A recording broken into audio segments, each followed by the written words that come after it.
Editors അവർ ആരംഭിക്കുന്നു. ആദ്യം പ്രധാന വാർത്തകൾ. കേരളത്തിൽ എല്ലായിടത്തും നടിയെ ആക്രമിച്ച കേസിൽ പോലീസിന്റെ വാദം ഖണ്ഡിച്ച് ഹൈക്കോടതിയിൽ ദിലീപിന്റെ ജാമ്യാപേക്ഷ. പൾസർ സുനിയുടെ ഭീഷണി കത്ത് കിട്ടിയ ദിവസം തന്നെ ഡിജിപിക്ക് വിവരം കൈമാറിയെന്ന് ദിലീപ്. ജീൻ പോൾ ലാലിനെതിരായ ബോഡി ഡ്യൂപ്പ് കേസ് ഒത്തുതീർപ്പിലേക്ക് അന്വേഷണം തുടരുമെന്ന് പോലീസ്.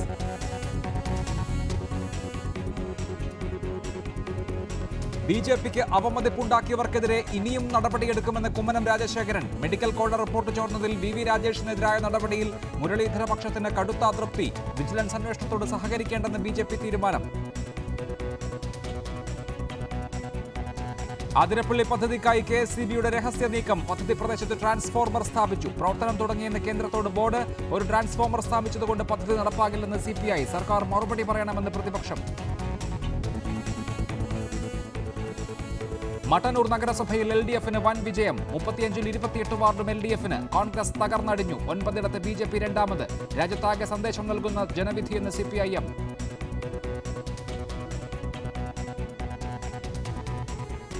ചികിത്സ നിഷേധിക്കപ്പെട്ട് മരിച്ച മുരുകന്റെ കുടുംബത്തോട് മാപ്പ് പറഞ്ഞ മുഖ്യമന്ത്രി. ആശുപത്രികൾക്ക് മേൽ കർശന നിയന്ത്രണം കൊണ്ടുവരാൻ ഒരുങ്ങി സർക്കാർ. പാലോട്ടെ ആദിവാസി ആത്മഹത്യകൾ തടയാൻ നടപടിയെടുക്കുമെന്ന് AK ബാലൻ. നടിയെ ആക്രമിച്ച കേസിൽ പോലീസിന്റെ വാദങ്ങളെ ഖണ്ഡിച്ച് ഹൈക്കോടതിയിൽ ദിലീപിന്റെ ജാമ്യാപേക്ഷ. പൾസർ സുനി ഭീഷണി കത്തയച്ച ദിവസം തന്നെ ഇക്കാര്യം DGPയെ വാട്സാപ്പിലൂടെ അറിയിച്ചുവെന്ന് ദിലീപ് വെളിപ്പെടുത്തി. തന്നെ ഇല്ലാതാക്കാൻ സിനിമാ മേഖലയിൽ നിന്ന് തന്നെ ഗൂഢാലോചന നടന്നെന്ന് ജാമ്യഹർജിയിൽ ദിലീപ് ആരോപിച്ചു. ജയിലിൽ നിന്ന് പൾസർ സുനി വിളിച്ച വിവരം അന്നു തന്നെ, അതായത് ഏപ്രിൽ 10 തന്നെ DGP ലോക്നാഥ് ബെഹ്റയെ അറിയിച്ചിരുന്നുവെന്നാണ് ദിലീപ് ജാമ്യാപേക്ഷയിൽ വ്യക്തമാക്കുന്നത്. DGPയുടെ പേഴ്സണൽ നമ്പറിലേക്കാണ് ഫോൺ വിളിയുടെ വിശദാംശങ്ങൾ വാട്സാപ്പിൽ നൽകിയത്. പൾസർ സുനിയുടെ ഫോൺ കോൾ സംബന്ധിച്ച വിവരങ്ങൾ ദിലീപ് 2 ആഴ്ചയോളം മറച്ചുവെച്ചുവെന്ന പോലീസിന്റെ വാദത്തെ പ്രതിരോധത്തിലാക്കുന്നതാണ് ദിലീപിന്റെ പുതിയ വെളിപ്പെടുത്തൽ. ഏപ്രിൽ 10 കൊച്ചിയിൽ നിന്ന് ബാംഗ്ലൂരിലേക്ക് പോകാനിരിക്കെയാണ് സുനിയുടെ കോൾ വന്നത്. അന്നു തന്നെ നാദിർ ഷേയെയും വിളിച്ചിട്ടുണ്ട്. ഈ വിവരമാണ് DGPയെ അറിയിച്ചത്. സംസ്ഥാന പോലീസ് മേധാവി ഈ വിവരം നേരത്തെ അറിഞ്ഞിരുന്നു എന്ന ദിലീപിന്റെ വാദം ശരിയാണെങ്കിൽ അത് DGPയെയും വെട്ടിലാക്കും. 20 ദിവസത്തിന് ശേഷമാണ് പരാതി നൽകിയത് എന്ന പ്രോസിക്യൂഷൻ വാദവും ഇവിടെ പൊളിയും. പൾസർ സുനിയെ താൻ നേരിട്ട് കണ്ടിട്ടില്ല എന്നും ദിലീപ് ജാമ്യാപേക്ഷയിൽ ആവർത്തിക്കുന്നു. പ്രതി ചേർത്തത് തന്നെ തകർക്കാനുള്ള ഗൂഢാലോചനയുടെ ഭാഗമായാണ്. സിനിമാ മേഖലയിൽ നിന്നുള്ള ചിലരാണ് ഗൂഢാലോചന നടത്തിയതെന്നും ജാമ്യഹർജിയിൽ ആരോപിക്കുന്നു. താൻ ജയിലിലായതിനാൽ 50 കോടിയുടെ പ്രതിസന്ധിയാണ് സിനിമാ മേഖലയിൽ രൂപപ്പെട്ടിരിക്കുന്നത് എന്നും ജാമ്യഹർജിയിൽ പറയുന്നു. ആദ്യം കേസ് നടത്തിയ അഡ്വക്കേറ്റ് K രാംകുമാറിനെ മാറ്റിയാണ് ദിലീപ് അഡ്വക്കേറ്റ് രാമൻ പിള്ളയെ കേസ് ഏൽപ്പിച്ചത്. റിപ്പോർട്ടർ, കൊച്ചി. ഈ വിഷയത്തിൽ അഡ്വക്കേറ്റ് TB മിനി, നിർമ്മാതാവ് ശ്രീ സജി നന്ദിയാട്ട്, സംവിധായകരായ ശ്രീ M A നിഷാദ്, ശ്രീ അലി അക്ബർ എന്നിവർ മറ്റുള്ളവർ ടെലിഫോൺ ലൈനിലും. ആദ്യം ശ്രീ M A നിഷാദ്, ദിലീപ് അദ്ദേഹത്തിന്റെ ജാമ്യഹർജിയിൽ ചൂണ്ടിക്കാണിച്ചിരിക്കുന്നത് സിനിമയിലെ വളരെ ശക്തരായ ഒരു വിഭാഗം, ഒരു ചെറിയ വിഭാഗം തനിക്കെതിരെ ഗൂഢാലോചന നടത്തി എന്നാണ്. ആ വിഭാഗത്തിന് മാധ്യമപ്രവർത്തകരിലും മാധ്യമങ്ങളിലും പോലീസിലും അതുപോലെ തന്നെ രാഷ്ട്രീയ സംവിധാനത്തിലും കടുത്ത സ്വാധീനമുണ്ട്. ഈ സ്വാധീനം ഉപയോഗിച്ച് നിരപരാധിയായ തന്നെ കുടുക്കി എന്നുള്ളതാണ് ദിലീപ് ഈ ജാമ്യഹർജിയിൽ വാദിക്കുന്നത്. അങ്ങനെ ദിലീപിനെ കുടുക്കാനുള്ള ഒരു ശാക്തിക ചേരി കേരളത്തിലെ സിനിമാ മേഖലയിൽ രൂപപ്പെട്ടിരുന്നോ?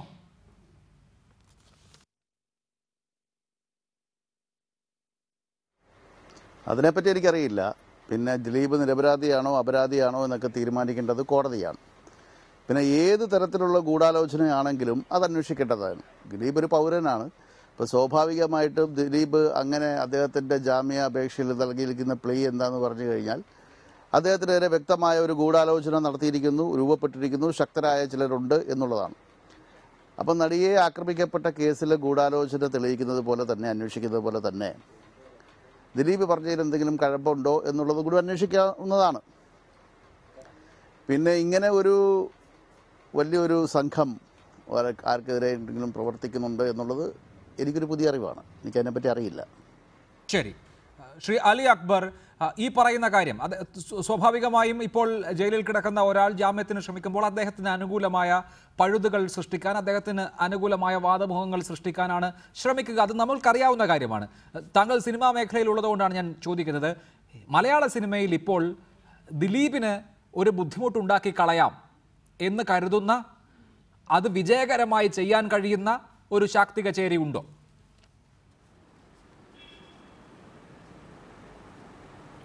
എനിക്ക് തോന്നുന്നില്ല അങ്ങനെ ഉണ്ടെന്ന്. കാരണം ഈ ദിലീപിൻ്റെ ഇഷ്യൂ ഉണ്ടായതിനു ശേഷം ദിലീപിനെ എതിർത്തുകൊണ്ട് സംസാരിച്ചവർ ആരൊക്കെയാണെന്ന് എല്ലാ ജനങ്ങൾക്ക് അറിഞ്ഞൂടെ? മാധ്യമങ്ങളിൽ നടന്ന ചർച്ചകളിൽ തന്നെ വളരെ തുച്ഛം ആളുകൾ മാത്രമാണ് ഈ ചർച്ചയിൽ പങ്കെടുത്തത് പോലും. ഇന്നേ വരെ മലയാള സിനിമയിലെ ഒരു അറിയപ്പെടുന്ന നടനോ നടിയോ പ്രൊഡ്യൂസറോ ഒന്നും തന്നെ ദിലീപിനായിട്ട് ഒരക്ഷരം ഇതുവരെ മിണ്ടിയിട്ടില്ല. പിന്നെ ഈ ദിലീപിനെ തളർത്താൻ മാത്രമുള്ള ശക്തി എവിടെയാണ്? കടുവയെ പിടിക്കുന്ന കിടുവ എന്തായാലും ഉണ്ടാവില്ല. അതുമാത്രമല്ല, ഇപ്പോൾ പറയുന്നത് ആകെ പേര് കേട്ടത് ഇന്ന് ലിബർട്ടി ബഷീറാണെന്ന്. ലിബർട്ടി ബഷീറിന് ഇത്രമാത്രം ശക്തി ഉണ്ടായിരുന്നെങ്കിൽ പാവം അദ്ദേഹത്തിൻ്റെ കയ്യിൽ നിന്ന് എന്താ പറയുന്ന അദ്ദേഹത്തിൻ്റെ സംഘടന പോലും ഇല്ലാതായി പോയ ഒരു അവസ്ഥയുണ്ടായിട്ടുണ്ട്. അപ്പോൾ ശക്തിമാന്മാരായിട്ട് ആൾക്കാർ അശക്തരെക്കുറിച്ച് അവരാണ് ഗൂഢാലോചന നടത്തുന്നത് എന്താ അർത്ഥമാണുള്ളത്? ഒരിക്കലും സംഭവിക്കാൻ പാടില്ലാത്ത കാര്യമാണ്. ഒരിക്കലും സംഭവിക്കില്ല എന്നാണ് താങ്കൾ കരുതുന്നത്. ഞാൻ അങ്ങയിലേക്ക് മടങ്ങിയെത്താൻ ശ്രീ അലി അക്ബർ. ശ്രീമതി അഡ്വക്കേറ്റ് മിനി, നിയമപരമായ വശങ്ങൾ നമുക്ക് രണ്ടാമത്തെ ഘട്ടത്തിൽ ചർച്ച ചെയ്യാം. നമ്മുടെ ഒരു സാമാന്യ ബുദ്ധിക്കനുസരിച്ച് നമ്മൾ കേരളത്തെ സമൂഹത്തെ നിരീക്ഷിച്ചുകൊണ്ടിരിക്കുകയാണല്ലോ. നമുക്ക് വിശ്വസിക്കാൻ തോന്നുന്നതാണോ ഈ ന്യായങ്ങൾ? ഒന്ന് പറയുന്നത്, ലിബർട്ടി ബഷീറിന് ഭരണത്തിൻ്റെ ഉന്നത തലങ്ങളിൽ സ്വാധീനമുണ്ട്. ആ സ്വാധീനം ഉപയോഗിച്ച് അദ്ദേഹം ദിലീപിനെ പെടുത്താൻ നോക്കി. 2, ADGP സന്ധ്യയുമായി ദിലീപിൻ്റെ മുൻ ഭാര്യയ്ക്ക് അടുത്ത വ്യക്തിബന്ധമുണ്ട്. അതുപയോഗിച്ച് ദിലീപിനെ കൊടുക്കാൻ നോക്കി. 3, സിനിമയിലെ ഒരു പവർഫുൾ സർക്കിളിന് ദിലീപിനെതിരെ വിരോധമുണ്ട്. അവർ ഭരണതലത്തിലും പോലീസിലും മാധ്യമങ്ങളിലുമുള്ള സ്വാധീനം ഉപയോഗിച്ച് ദിലീപിനെ കൊടുക്കാൻ നോക്കി. ഈ ഗൂഢാലോചന തിയറികൾ താങ്കൾ വിശ്വസിക്കുന്നുണ്ടോ? ഒട്ടുമില്ല. ഞാൻ മാത്രമല്ല, ഒരു കോമൺ സെൻസ് ഉള്ള ഒരാൾക്കും അത് വിശ്വസിക്കാൻ കഴിയില്ല. ഈ സംഭവം ഉണ്ടായിട്ട് ഈ അദ്ദേഹത്തിനെതിരായിട്ട് വളരെ അപൂർവമായിട്ടുള്ള ആളുകൾ മാത്രമാണ് സിനിമാ മേഖലയിൽ നിന്ന് പ്രതികരിച്ചത്. മാത്രമല്ല, അമ്മ നമ്മൾ കണ്ടതാണ്, അമ്മയുടെ ജനറൽ ബോഡി അടക്കം എൻ ബ്ലോക്ക് ആയിട്ട് വേറെ തരത്തിൽ അദ്ദേഹത്തിനെ സഹായിക്കുന്ന. ഒരു സെക്കൻഡ് എനിക്ക് ലിബർട്ടി ബഷീറിന്റെ ടെലിഫോൺ ലൈനിൽ കിട്ടിയിട്ടുണ്ട്. ശ്രീ ലിബർട്ടി ബഷീർ, താങ്കൾ നടത്തിയ ഗൂഢാലോചനയാണ് തന്നെ പെടുത്തിയത് എന്നാണ് ദിലീപ് കരുതുന്നത്, ശരിയാണോ? അഭിലാഷ്, ഞാൻ ഗൂഢാലോചന നടത്തി. ഞാൻ ഒരു കാര്യം മനസ്സിലാക്കാം അഭിലാഷ്, ഞാൻ ഈ സംഭവം കഴിഞ്ഞിട്ട് 3ാമത്തെ ദിവസം ഞാൻ പറഞ്ഞിട്ടുണ്ട്, പേരൊന്നും പറഞ്ഞില്ല, ഇതിൽ സിനിമയായിട്ട് ബന്ധപ്പെട്ട ഒരാളുണ്ട്, അതിൽ മമ്മൂട്ടി ഇടപെട്ടില്ലെങ്കിൽ യഥാർത്ഥ പ്രതി പുറത്തു വരും എന്നുള്ളത്. അങ്ങനെയാണെങ്കിൽ 3ാമത്തെ ദിവസം ഈ പ്രതിനെ അറസ്റ്റ് ചെയ്യണ്ടേ? ഈ എത്രയോ 2 മാസം കഴിഞ്ഞിട്ടാണ് ഈ പ്രതിനെ അറസ്റ്റ് ചെയ്യുന്നത്. അങ്ങനെ അത്രയല്ല ഞാനൊരു ഗൂഢാലോചന നടത്തിയാൽ എന്റെ വാക്ക് പോലീസ് സ്വീകരിക്കുകയാണെങ്കിൽ 3ാമത്തെ ദിവസം ഈ പ്രതിനെ അറസ്റ്റ് ചെയ്യേണ്ടതാണ്. അതൊന്നും ചെയ്തിട്ടില്ലല്ലോ. ഞാൻ അന്ന് പ്രതിയുടെ പേരെന്നെ പറഞ്ഞിട്ട് മുഖ്യമന്ത്രിയുടെ ശ്രദ്ധയിൽപ്പെടുത്തിയിട്ടുണ്ട്. പത്രമാധ്യമങ്ങളിലും ദൃശ്യമാധ്യമങ്ങളിലും ഞാൻ പറഞ്ഞിട്ടുണ്ട്.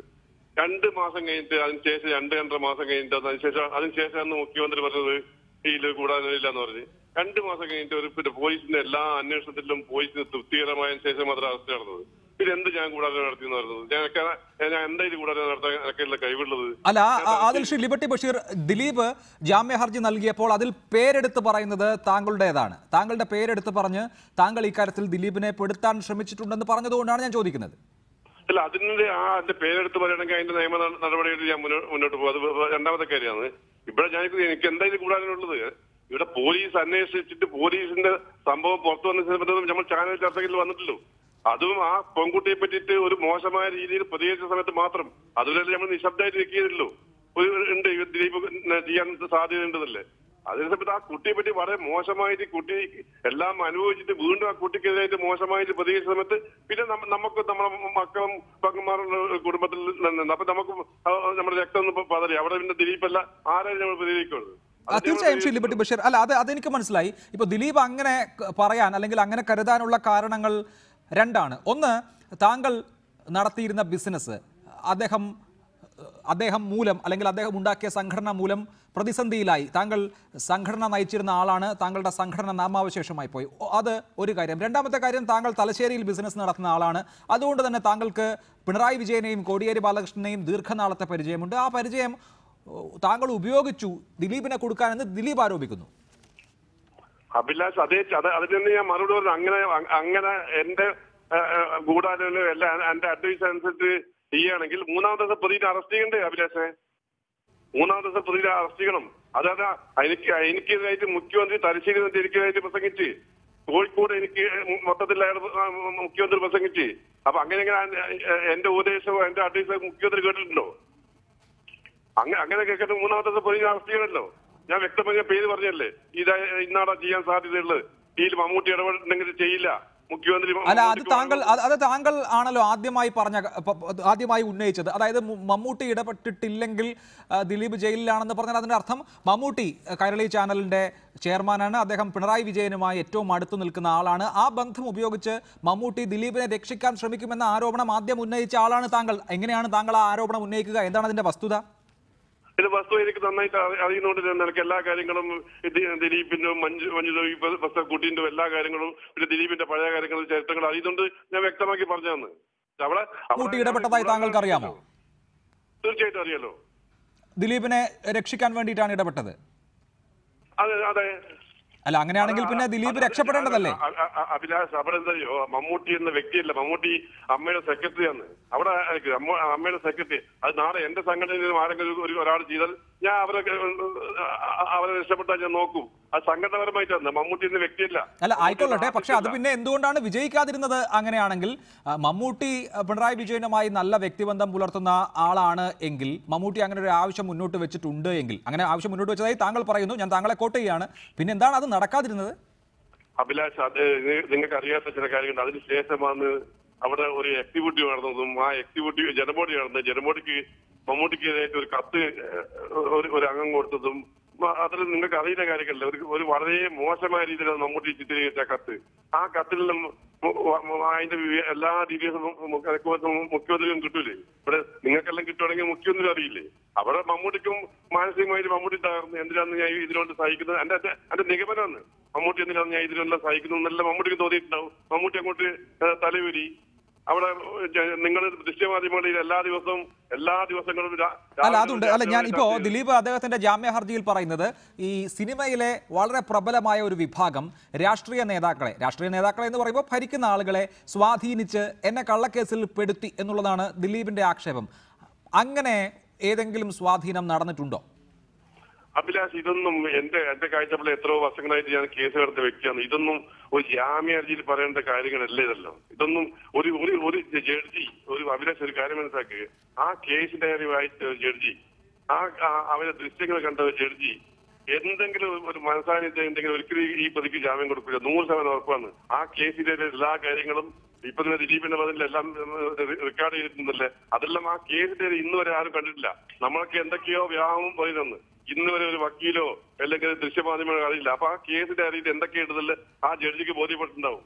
ആ ദൃശ്യങ്ങൾ ജഡ്ജി കണ്ടിട്ടുണ്ടാവും. ആ ദൃശ്യങ്ങൾ കണ്ടാൽ മനസ്സാക്ഷിയുള്ള ഒരാളും ഇവർ ആരും ജാമ്യം കൊടുക്കില്ല. അത്രയും ക്രൂരമാണ് ആ ദൃശ്യങ്ങൾ. ശരി. അല്ല, അത് കോടതി പരിശോധിച്ചിട്ടുണ്ടാകും ജാമ്യം ആവശ്യപ്പെട്ടുള്ള ഹർജി പരിഗണിക്കുമ്പോൾ. ശ്രീ ലിബർട്ടി ബഷീർ, ഞാൻ ചോദിക്കട്ടെ, താങ്കൾക്ക് അല്ലെങ്കിൽ മമ്മൂട്ടിക്ക് അല്ലെങ്കിൽ മറ്റൊരാൾക്ക് മുഖ്യമന്ത്രിയെ സ്വാധീനിച്ച് ഈ കേസിൽ എന്തെങ്കിലും ഇടപെടൽ നടത്തുവാൻ കഴിയുമായിരുന്നോ?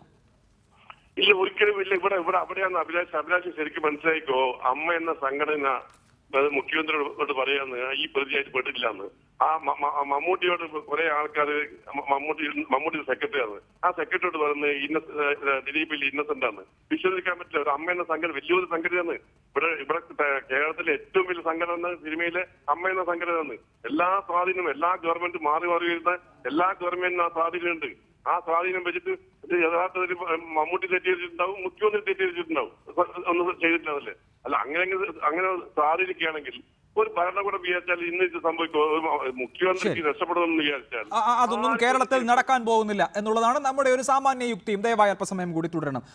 അഡ്വക്കേറ്റ് മിനി, ഇങ്ങനെ മുഖ്യമന്ത്രിയെ അല്ലെങ്കിൽ പോലീസ് ഉദ്യോഗസ്ഥരെ ഒക്കെ സ്വാധീനിച്ച് ഇതുമാതിരി ഒരു കേസ് വ്യാജമായി ഉണ്ടാക്കാൻ സാധിക്കും? അദ്ദേഹത്തിൻ്റെ ഒരു പരാതി അല്ലെങ്കിൽ അദ്ദേഹം ഉന്നയിക്കുന്ന ഒരു വാദം, അദ്ദേഹത്തിൻ്റെ മുൻ ഭാര്യയ്ക്ക് ഈ കേസ് അന്വേഷിക്കുന്ന ഉദ്യോഗസ്ഥയുമായിട്ടുള്ള ബന്ധം ഇതിന് അദ്ദേഹത്തെ കൊടുക്കാൻ ഒരു പ്രേരണയായി എന്നുള്ളതൊക്കെയാണ്. ഇതൊക്കെ സാധാരണഗതിയിൽ നടക്കുന്നതാണോ? ഇതിൽ ഉണ്ടാക്കി എന്ന് പറയുന്ന കാര്യമല്ല. പ്രതികളായി കഴിയുമ്പോൾ രക്ഷപ്പെടാനുള്ളത് ചിലപ്പോൾ പല ആളുകൾ വഴി സ്വാധീനിച്ച് നടക്കാവുന്ന ഒരു കാര്യമാണ്. നമ്മളൊരു കേസിൽ ഒരു പ്രതിയായാൽ ആ പ്രതി സ്ഥാനത്ത് നിന്നും നമ്മൾ നീക്കം ചെയ്യുന്നതിന് ഭരണത്തിലുള്ള ആളുകളെ സ്വാധീനിച്ച് പോകാനായിട്ട് ചിലപ്പോൾ സാധിച്ചേക്കും. പക്ഷെ ഒരു സാധനം ഉണ്ടാക്കാൻ വേണ്ടി ഇത്തരത്തിലുള്ള ഒരു ഗൂഢാലോചന നടന്നു എന്ന് പറയുന്നത് ഇതെല്ലാവർക്കും അറിയാം. ഇതൊരു ജാമ്യ ഹർജി കൊടുക്കുമ്പോൾ പറയുന്ന ചില കാര്യങ്ങളാണ്.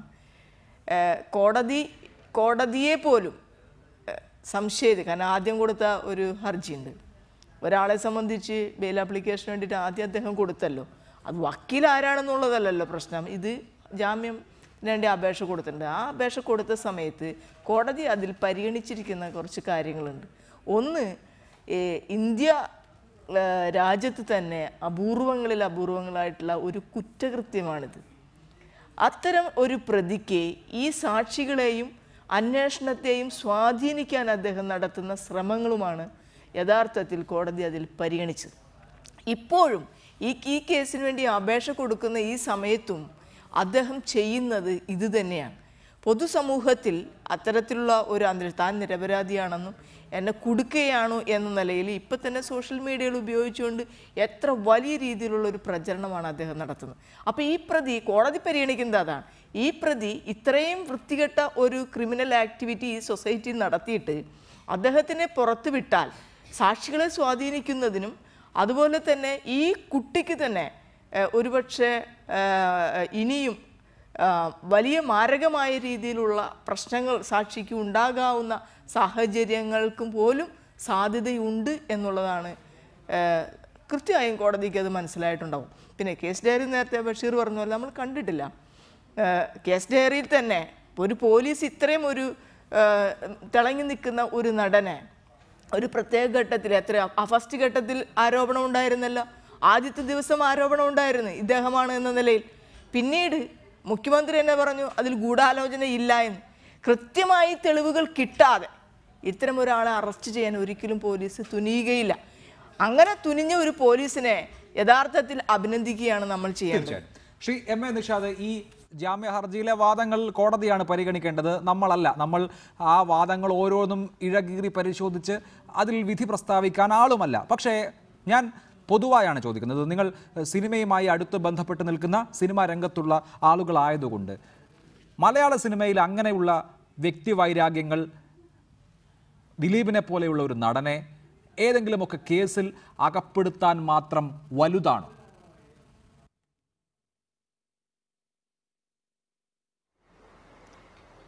അങ്ങനെ ഒരു ചിന്തയൊന്നും നാളിതുവരെ എനിക്കുണ്ടായിട്ടില്ല. അങ്ങനെ എനിക്ക് അതിനെപ്പറ്റി അറിവുമില്ല. കാര്യം ഇത്രയും ഒരു ഗൂഢാലോചനയും മറ്റുമൊക്കെ ഉണ്ടാവുമോ? അത് അങ്ങനെ ഇപ്പോൾ ദിലീപ് അത് ആരോപിച്ചിട്ടുണ്ടെങ്കിൽ അത് അന്വേഷിക്കാവുന്നതാണ്. പിന്നെ ഈ ചർച്ചയിലുടനീളം ബഷീർഖ പറഞ്ഞ 2-3 കാര്യങ്ങളുണ്ട്. അതായത് പലതുമൊക്കെ പുള്ളി സ്വപ്നത്തിൽ തന്നെ ഊഹാപോഹങ്ങൾ കണ്ട് ഓരോ കാര്യങ്ങൾ പറയുകയാണ്, ഊഹാപോഹങ്ങളിൽ രസിക്കുകയാണ്. ഒന്ന് മമ്മൂട്ടി ഇടപെട്ടു, ഇതൊക്കെ സത്യം പറഞ്ഞാൽ സത്യത്തിന് വിരുദ്ധമായ കാര്യങ്ങളാണ്. കേരളത്തിലെ മുഖ്യമന്ത്രി എന്താണെന്ന് വളരെ വ്യക്തമായിട്ട് ശ്രീ മമ്മൂട്ടിക്കറിയാം. ശ്രീ മമ്മൂട്ടി എന്നല്ല, ആരെങ്കിലും പോയി പറഞ്ഞാൽ കേൾക്കുന്ന ഒരാളല്ല അദ്ദേഹം. അത് വ്യക്തമായി മനസ്സിലാക്കാനുള്ള കഴിവും ബുദ്ധിയും ഒക്കെ മമ്മൂട്ടിക്കുണ്ട്. അതുകൊണ്ട് വെറുതെ ഈ അമ്മയുടെ സെക്രട്ടറി എന്നൊക്കെ പറയും. അമ്മ എന്ന് പറയുന്നത് സിനിമാ രംഗത്തുള്ള നടീനടന്മാരുടെ ഒരു സംഘടന മാത്രമാണ്. സിനിമാ രംഗത്ത് വേറെയും സംഘടനകളുണ്ട്. അല്ല, സിനിമാ രംഗം നിയന്ത്രിക്കുന്നത് അമ്മയാണോ എന്ന് ചോദിച്ചാൽ അല്ല എന്ന് പറയാനേ എനിക്ക് വരുന്നത്. പിന്നെ താരാധിപത്യം ഉണ്ടാവും, താരങ്ങളെ ബേസ് ചെയ്ത് സിനിമ പോകുന്നുണ്ടാവും. സ്വാഭാവികമായിട്ടും ഇവരെ വെച്ച് മാത്രം ഡിപ്പെൻഡ് ചെയ്തുകൊണ്ട് ചില ആളുകൾ സിനിമ എടുക്കുന്നുണ്ടാവും. പക്ഷേ മാറ്റം വന്നു കഴിഞ്ഞു സിനിമയിലും. അങ്ങനെ ഈ താരാധിപത്യത്തിൻ്റെ കാലഘട്ടമൊക്കെ മാറി. ഇപ്പോൾ കുറേ പുതിയ പിള്ളേർ വന്നു. ഇവിടെ സബ്ജക്റ്റ് അല്ലെങ്കിൽ കഥയാണ് പ്രധാന കാര്യം. അപ്പോൾ ഞാനത് വിഷയത്തിൽ നിന്ന് ഡൈവേർട്ട് ചെയ്ത് പോവുകയല്ല.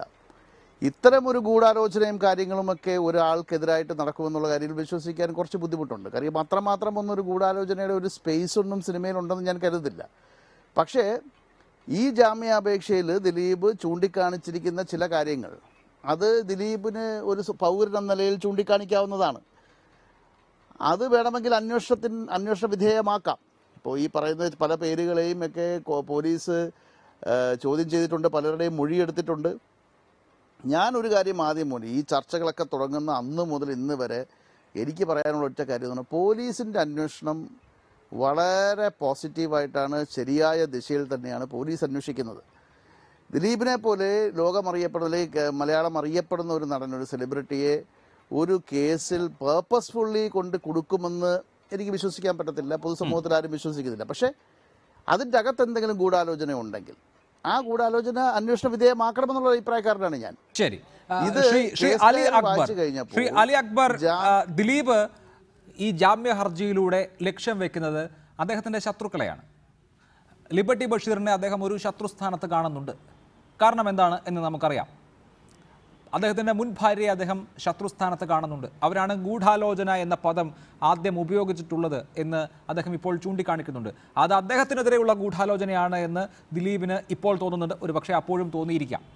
അതുപോലെ തന്നെ ഒരു പരസ്യചിത്ര സംവിധായകൻ ദിലീപ് ഇപ്പോഴും എൻ്റെ ശത്രുക്കളാണ് എനിക്ക് ഈ കഷ്ടകാലം ഉണ്ടാക്കിയത്, ഞാൻ ഈ അനുഭവിക്കുന്നതിന് കാരണം എൻ്റെ ശത്രുക്കളുടെ പണി വിജയിക്കുന്നതാണ് എന്ന് കരുതുന്നു എന്നല്ലേ നമ്മൾ മനസ്സിലാക്കേണ്ടത്?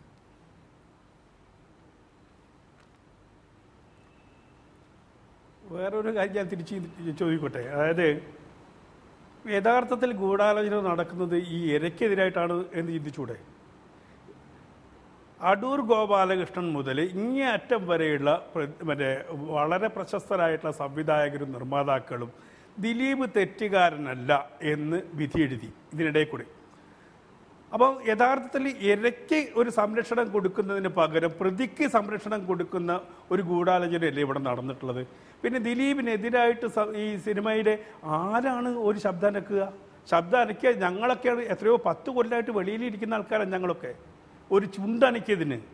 അപ്പോൾ എനിക്ക് തോന്നുന്നില്ല ഒരിക്കലും ദിലീപിനെ പോലെ ശക്തനായിട്ടുള്ള ഒരു നടനെതിരെ ഒരു ചെറുവിരലനക്കാൻ ഇവിടുത്തെ സാധാരണ സിനിമാക്കാർ, പ്രത്യേകിച്ച് ചെറുകിട സിനിമാക്കാർക്ക് പറ്റില്ല. അങ്ങനെ ചെറുവിരൽ അനക്കിയ ആൾക്കാരൊക്കെ ഇപ്പോൾ വീട്ടിലിരിക്കുകയാണ്. അത് ഞാനടക്കമുള്ള ആൾക്കാർ വീട്ടിലിരിക്കുകയാണ്. ഇതൊരു ചരിത്രമാണ്. അതുകൊണ്ട് തന്നെ സിനിമയുടെ ഭാഗത്ത് നിന്ന് നോക്കുകയാണെങ്കിൽ ദിലീപിനെ അനുകൂലിച്ചുകൊണ്ടാണ് ഏറ്റവും കൂടുതൽ ആളുകളുള്ളത്. യഥാർത്ഥത്തിൽ ഈ കേസ് പൊക്കിക്കൊണ്ടുവന്നത് നിങ്ങൾ മാധ്യമങ്ങളല്ലേ? ഒന്ന് ആലോചിച്ച് നോക്കൂ. ഇത് ചത്ത് കടന്ന ഒരു കേസായിരുന്നത്. ഈ മെഹ്റ പോലും ദിലീപിൻ്റെ പക്ഷത്താണ് എന്ന് പറഞ്ഞ് ഇടത്തു നിന്ന് തിരിച്ച് ഈ കേസിനെ ഈ ഊതി വീർപ്പിക്കുകയും ഒടുവിൽ ഇത് അന്വേഷണം നിർബന്ധിതമായിട്ട് പോലീസുകാർ അന്വേഷിക്കേണ്ട ഒരു അവസ്ഥ ഉണ്ടാക്കുകയും ഈ പറയുന്ന ഒന്നാമത്തെ ഗൂഢാലോചന നടത്തുന്നത് ഇതിലെ മുഖ്യപ്രതിയായിട്ടുള്ള പൾസർ സുനില, അദ്ദേഹം ഈ കത്ത് പുറത്തേക്ക് വിട്ടു, മാധ്യമങ്ങൾക്ക് കൊടുത്തു. ഇതല്ലേ യഥാർത്ഥത്തിൽ സംഭവിച്ചത്? അപ്പോൾ ഗൂഢാലോചന നടക്കുന്നത് ഇത് ഒരു അടച്ചു വെച്ച ഒരു ഭൂതത്തെ തുറന്നു വിട്ടത് മാധ്യമങ്ങളാണ്, ഒരു സംശയവുമില്ല. അപ്പോൾ അഥവാ കുറ്റം പറയുകയാണെങ്കിൽ മാധ്യമങ്ങളാണ് ഈ ഗൂഢാലോചന നടത്തിയെന്ന് പറഞ്ഞാൽ ഒരുപക്ഷെ ജനങ്ങൾ വിശ്വസിച്ചേക്കാം. അതല്ലാതെ സിനിമാക്കാർ ഞാനുണ്ട്, വിനയനുണ്ട്, കുറച്ച് ഹതഭാഗ്യരായിട്ടുള്ള ഈ ഒഴുക്കിനെതിരെ നീന്തിയ കുറച്ച് സംവിധായകരുണ്ട്. ഞങ്ങൾക്കിപ്പോൾ ദിലീപിൻ്റെ ഡേറ്റിന് പോയി ചോദിച്ച് ദിലീപ് ഡേറ്റ് തരാത്ത പ്രശ്നങ്ങളുണ്ടെങ്കിലല്ലേ ഒരു പ്രശ്നമുള്ളൂ. ഞങ്ങളാരും തന്നെ, ഞാനൊന്നും ദിലീപിൻ്റെ പഠിക്കൽ പോയിട്ടില്ല, മമ്മൂട്ടിയുടെ പഠിക്കൽ പോയിട്ടില്ല, മോഹൻലാലിൻ്റെ പഠിക്കൽ പോയിട്ടില്ല. പിന്നെ ഞങ്ങൾക്ക് ശത്രുതയുടെ ആവശ്യമില്ല. പക്ഷെ മലയാള സിനിമയിൽ ഇതേപോലുള്ള ഈ പറയുന്ന കറുത്ത അംശമുണ്ടെന്ന് ഞങ്ങൾ നേരത്തെ സംസാരിച്ചു. 2008 മുതൽ ഞങ്ങൾ സംസാരിക്കുന്ന ആൾക്കാരാണ്. 5-10 വർഷമായിട്ട് ഞങ്ങൾ ഇതിനെ പൊരുതുന്ന ആൾക്കാരാണ്. പക്ഷെ അത് ദിലീപിനെ ഉദ്ദേശിച്ചിട്ടല്ല. പക്ഷെ ഞങ്ങൾ പറഞ്ഞത് ശരിയാണെന്ന് ഇപ്പോൾ അത് തെളിഞ്ഞു വന്നു. ഇതിനകത്തൊരു ഗൂഢസംഘമുണ്ട്, ഇതേപോലത്തെ കൊട്ടേഷൻ ടീമുണ്ട് എന്നുള്ളതൊക്കെ പുറത്തറിഞ്ഞു കഴിഞ്ഞപ്പോൾ ഈ പറയുന്ന ഒരുപക്ഷെ കഴിഞ്ഞ ആഴ്ച ഒരു ഭീഷണി ഉണ്ടായിരുന്നു, ദിലീപിനെതിരെ സംസാരിച്ചവരൊക്കെ ഞങ്ങൾ ശരിയാക്കാം എന്നൊരു പ്രൊഡ്യൂസർ ഭീഷണി കൊടുത്തി. ഞങ്ങൾ ഇതൊക്കെ കേട്ടുകൊണ്ടിരിക്കുകയാണ്. ഈ പറയുന്ന നേരത്തെ പറഞ്ഞ ആ ബഷീർ ബാഹിൻ്റെ അല്ലെങ്കിൽ ഒരു തിയേറ്ററിൻ്റെ അസോസിയേഷനെ മൊത്തം വെട്ടി നിരത്തി ഒന്നുമല്ലാതെ ആ മനുഷ്യൻ്റെ തിയേറ്റർ പൂട്ടിച്ച അത്രയും ശക്തരായ ആൾക്കാരാണ്. എന്നിട്ട് അദ്ദേഹത്തിൻ്റെ തലയിൽ ഇത് കെട്ടിവെക്കുക. അങ്ങനെയാണെങ്കിൽ ഈ ഗൂഢാലോചന അദ്ദേഹത്തിനെതിരെ കേസ് കൊടുക്കണ്ടേ ദിലീപ്? അതാണ് താങ്കളുടെ വാദം. മഹാസംവിധായകർ മുതൽ പുതുമുഖ ചലച്ചിത്ര താരങ്ങൾ വരെ ഇവിടെ ദിലീപിനെതിരെ അല്ല, മറിച്ച് ദിലീപിന് അനുകൂലമായിട്ടാണ് രംഗത്ത് വന്നിട്ടുള്ളത് എന്നുള്ളത് വളരെ പ്രധാനപ്പെട്ട കാര്യമാണ് താങ്കൾ ചൂണ്ടിക്കാണിച്ച കാര്യം. അഡ്വക്കേറ്റ് മിനി, ഇവിടെ പോലീസിനെ കുറിച്ച് പക്ഷേ അദ്ദേഹം ഉന്നയിച്ചിരിക്കുന്ന പരാതി ഗൗരവതരമല്ലേ? പോലീസിൻ്റെ ഒരു പ്രധാനപ്പെട്ട വാദം, ദിലീപിനെ കുറിച്ചുള്ള സംശയം പോലീസിന് തോന്നാൻ തന്നെ കാരണം അദ്ദേഹത്തിന് ഒരു ഭീഷണി കോൾ കിട്ടിയിട്ട് 20 ദിവസം വൈകിയാണ് അതേക്കുറിച്ച് രേഖാമൂലം ഒരു പരാതി നൽകിയത് എന്നുള്ളതായിരുന്നു. പക്ഷേ ഭീഷണി കോൾ കിട്ടിയ ദിവസം തന്നെ പോലീസ് മേധാവിയെ DGPയെ ഇക്കാര്യം അറിയിക്കുകയും ഈ കിട്ടിയ ഭീഷണി കത്ത് വാട്സാപ്പ് വഴി അയച്ചു കൊടുക്കുകയും ചെയ്തതായി ഈ ജാമ്യ ഹർജിയിൽ പറയുന്നുണ്ട്. അപ്പോൾ പോലീസിൻ്റെ ഭാഗത്തു നിന്നുള്ള നടപടികൾ 100% നീതിപൂർവകമാണോ എന്ന സംശയം അവിടെ ഉയരുന്നുണ്ടോ? അല്ലല്ല, ആദ്യം ഈ ആക്രമിക്കപ്പെട്ട പെൺകുട്ടിയുടെ കാര്യത്തിൽ ആക്രമണത്തിന് പുറകിൽ ഒരു കൊട്ടേഷൻ സംഘമോ ഗൂഢാലോചനയോ ഉണ്ട് എന്നുള്ളത് ഫസ്റ്റ് ഡേ മുതൽ സൊസൈറ്റിയിൽ പല ആളുകൾക്കും സംശയം ഉണ്ടായിരുന്നു. ആ വിഷയവും ചർച്ച ചെയ്യപ്പെട്ടിരുന്നു. അന്ന് ഈ ഒന്നാം പ്രതിക്കെതിരെ പൾസർ സുനിക്കെതിരായിട്ട് മാത്രമായിട്ട് ചാർജ് ഷീറ്റ് വെച്ച സമയത്തും ഇപ്പോൾ സഖാവ് പിണറായി വിജയൻ്റെ ഒരു പ്രസ്താവന വലിയ രീതിയിലുള്ള അഭിപ്രായ വ്യത്യാസം, എതിർപ്പ് സ്ത്രീ സമൂഹത്തിൻ്റെ ഭാഗത്തു നിന്നും ഉണ്ടാക്കിയതും ജനാധിപത്യവാദികളുടെ ഭാഗത്തു നിന്നുണ്ടാക്കിയ ഒരു പ്രസ്താവനയാണ്. ഒരു ഗൂഢാലോചന കേസ് അന്വേഷിക്കുന്നതിന് മുന്നേ ഗൂഢാലോചന ഇല്ല എന്ന് പറഞ്ഞു. അതേസമയം ചാർജ് ഷീറ്റ് ഫയൽ ചെയ്ത സമയത്ത് കൃത്യമായി പോലീസ് ഈ ഗൂഢാലോചനയെ സംബന്ധിച്ചുള്ള ഒരു ക്ലൂ, അതിൻ്റെ ഒരു റിസർവേഷൻ ആ ചാർജ് ഷീറ്റിൽ വെച്ചിരുന്നു. അതുമായി ബന്ധപ്പെട്ടുള്ള അന്വേഷണത്തിലേക്ക് കാര്യക്ഷമമായ രീതിയിലേക്ക് നയിക്കുന്ന യഥാർത്ഥ തെളിവ് കൊടുത്തത് ഈ പ്രതി തന്നെയാണ്. അത് ഒരുപക്ഷെ ഒരു ഭീഷണി കത്തായി വന്ന കത്ത് നമ്മളെല്ലാവരും അത് വായിച്ചതാണ്, പല മീഡിയകളിൽ അത് വന്നതാണ്. എൻ്റെ ഒരു വക്കീൽ അനുഭവ ജീവിതത്തിൽ നിന്നും എനിക്ക് മനസ്സിലായിട്ടുള്ള കാര്യം, ആ കത്ത് മാത്രം മതി ദിലീപിനെതിരായിട്ടുള്ള കേസ് ചാർജ് ചെയ്യാനായിട്ട്. വാട്സപ്പിൽ അയച്ചതാണെങ്കിലും എവിടെ അയച്ചതാണെങ്കിലും ആ കത്ത് യഥാർത്ഥത്തിൽ അദ്ദേഹത്തിന് എതിരായിട്ടുള്ള ഒരു തെളിവാണ്. ഇതൊക്കെ ഇത്ര വലിയ നിങ്ങൾ മനസ്സിലാക്കേണ്ട ഒരു പൊതുസമൂഹം മനസ്സിലാക്കേണ്ട ഒരു പ്രധാനപ്പെട്ട വിഷയം, ഇപ്പോഴും ചെയ്ത തെറ്റ് എന്ന് പറയുന്ന കാര്യങ്ങൾ ദിലീപിന് വേണ്ടി സംസാരിച്ചുകൊണ്ടിരിക്കുന്ന ആളുകൾ ആരും തന്നെ സംസാരിക്കുന്നില്ല. അവർ സ്ത്രീകൾ ആക്രമിക്കപ്പെടേണ്ടവരും ഉപഭോഗ വസ്തുക്കളുമാണ് എന്ന നിലയിൽ തന്നെയാണ് ആ വിഷയത്തെ കാണുന്നത്. അത് ജനകീയനായിട്ടുള്ള നടൻ, ആ നടൻ, ഈ നടൻ എന്നൊക്കെ പറയുമ്പോഴും ചെയ്തത് അങ്ങേയറ്റം മോശമായ ഒരു ക്രിമിനൽ പ്രവൃത്തിയാണെന്നും ഒരിക്കലും ഈ സമൂഹത്തിൽ നടത്താൻ പാടില്ലാത്തതാണെന്നും ഇത്തരത്തിലുള്ള ഒരു ക്രിമിനൽ പ്രവൃത്തി ഇന്നേ വരെ ഇന്ത്യയുടെ ചരിത്രത്തിൽ നടന്നിട്ടില്ല എന്നുള്ള യാഥാർത്ഥ്യവും അതിൻ്റെ ഗൗരവവും ഈ സമൂഹം മനസ്സിലാക്കണം. തീർച്ചയായിട്ടും അത് കോടതി എന്തായാലും ഉൾക്കൊള്ളുന്നുണ്ട്. ജാമ്യം അനുവദിക്കാതിരുന്നു കൊണ്ടുള്ള ജാമ്യ ഹർജി തള്ളിക്കൊണ്ടിരുന്ന വന്ന കോടതി ഉത്തരവ് അതാണ് വ്യക്തമാക്കിയിട്ടുള്ളത്. ശ്രീ ലിബർട്ടി ബഷീർ, ഇവിടെ ചൂണ്ടിക്കാണിക്കപ്പെടുന്ന ഒരു കാര്യം, ദിലീപ് ഇല്ലാത്തതുകൊണ്ട് മലയാള സിനിമാ മേഖലയാകെ വലിയ പ്രതിസന്ധിയെ നേരിട്ടു എന്നുള്ളതാണ്. 50 കോടി രൂപ ദിലീപിനെ മാത്രം കേന്ദ്രീകരിച്ചുള്ള ഇൻവെസ്റ്റ്മെൻ്റ് ആണ്, അത് മുന്നോട്ട് കൊണ്ടുപോകാൻ സാധിക്കുന്നില്ല. അതുപോലെ തന്നെ ഒരു ഉത്സവ സീസണായിട്ടും മലയാള സിനിമ അതിൻ്റെ ഉണർവിലേക്ക് കടക്കുന്നില്ല. അങ്ങനെ ഈ ജാമ്യം നൽകാനായി ഉന്നയിക്കപ്പെടുന്ന ഒരു വാദം ഈ ഇൻഡസ്ട്രിയിലുള്ള പ്രതിസന്ധിയാണ്. യഥാർത്ഥത്തിൽ ഒരു സിനിമാ നടൻ ജയിലിലാണ് എന്നുള്ളത് കൊണ്ട്, അല്ലെങ്കിൽ ഒരു കേസിൽപ്പെട്ടു എന്നുള്ളത് കൊണ്ട് സിനിമയ്ക്ക് എന്തെങ്കിലും പ്രതിസന്ധി വരേണ്ടതാണോ? ഇവിടെ അവിനാശ് എനിക്ക് ചെയ്യാൻ വരുന്നത്, ഇവിടെ ദിലീപ് എന്ന വ്യക്തി ജയിലിൽ കിടന്നുകൊണ്ട് സിനിമയിൽ പ്രതിസന്ധി, അവിടെ അങ്ങനെ സജീദത്ത് വർഷങ്ങളോട് ജയിലിൽ കിടന്നിട്ട് ബോംബെയിൽ ഒന്നും ഉണ്ടായില്ലല്ലോ. സൽമാൻ ഖാൻ ജയിലിൽ കിടന്നിട്ട് അവിടെ എന്ത് സംഭവിച്ചു? ഒന്നും സംഭവിച്ചില്ല. ഇത് ദിലീപിലേക്ക് വേറെ വ്യക്തി, ദിലീപിൽ ഒരു പടം തൽക്കാലം മുടങ്ങി കിടന്നുണ്ട്. അതാണ് ഇത് ഏറ്റവും കേരളത്തിലെ ഏറ്റവും മോശപ്പെട്ട സീസൺ ഒന്ന് ജൂൺ ജൂലൈ. വർഷങ്ങളായിട്ട് ജൂൺ ജൂലൈയിൽ പടങ്ങൾ ഇറക്കാറില്ല, കനശം മോശമാണ്. ഇപ്പൊ അടുത്ത കാലത്താണ് ജൂൺ ജൂലൈയിൽ പടം ഇറക്കി തുടങ്ങിയത്. കാരണം ഈ ദുബായിൽ വെക്കേഷനിലോട്ട് ഇവിടെ ആൾക്കാർ വരുന്നത്, അങ്ങനെ അത്യാവശ്യം ഒരു പടങ്ങളുടെ ഓടും. അല്ലാണ്ട് ദിലീപ് പോയോട്ട് ദിലീപ് നാളെ ഇല്ലെങ്കിൽ മലയാള സിനിമയ്ക്ക് ഒന്നും പറ്റും. അതൊന്ന് വെറുതെ ചുമ്മാ അങ്ങനെ ഈ പ്രൊഡ്യൂസേഴ്സിന്റെ ഭാഗത്ത് നിന്ന് അടിച്ചു വിടുന്ന 50 കോടി റുപ്യന്റെ അത് ഒരിക്കലുമില്ല. ആ പടം ഓണത്തിൽ ഇറങ്ങിയാൽ നല്ല പടമാണെങ്കിൽ ദിലീപിന്റെ ഈ പർട്ടിക്കുലർ പടം നല്ല പടമാണെങ്കിൽ 100% എഴുതി വെച്ചോ, ആ പടം സൂപ്പർ ഹിറ്റ് ആയിട്ട് പോകും. നല്ല പടമാണെങ്കിൽ ഈ ദിലീപിന്റെ അറസ്റ്റ് ഒന്നും ആ പടത്തെ ബാധിക്കില്ല. ഒരു പടത്തെയും ഒരു നടന്റെ അറസ്റ്റ് ബാധിക്കില്ല. തീർച്ചയായും. ശരി, ശ്രീ നിഷാദ്, ദിലീപ് പുറത്തിറങ്ങേണ്ടത്, ജാമ്യം കിട്ടി പുറത്തിറങ്ങേണ്ടത് മലയാള സിനിമാ ലോകത്തിന്റെ ആവശ്യമാണോ? ഈ ചർച്ചയിൽ തന്നെ ശ്രീ അലി അക്ബർ ചൂണ്ടിക്കാണിച്ചത് മുതൽ മഹാസംവിധായകർ മുതൽ താഴോട്ട് ഇപ്പോൾ മാത്രം സിനിമയിൽ വന്നിട്ടുള്ള ആളുകൾ വരെ ഇക്കാര്യത്തിൽ ദിലീപിന് ഐക്യദാർഢ്യം പ്രഖ്യാപിക്കുന്നത് കണ്ടു. ഈ കമ്മ്യൂണിറ്റിയുടെ ആകെ ആവശ്യം എന്നുള്ള നിലയ്ക്കാണോ അത്?